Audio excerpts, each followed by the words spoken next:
आदाब नाज़रीन, Z news में आपका खैर मकदम है।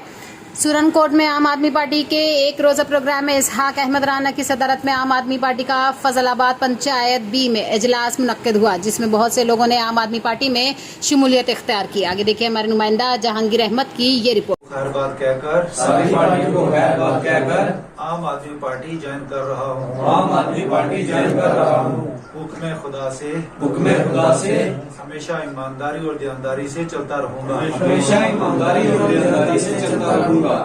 जम्मू कश्मीर जिंदाबाद, जिंदाबाद जिंदाबाद। आम आदमी पार्टी जिंदाबाद, जिंदाबाद जिंदाबाद। आम आदमी पार्टी जिंदाबाद, जिंदाबाद जिंदाबाद। वीडियो बंद नहीं हो जाए।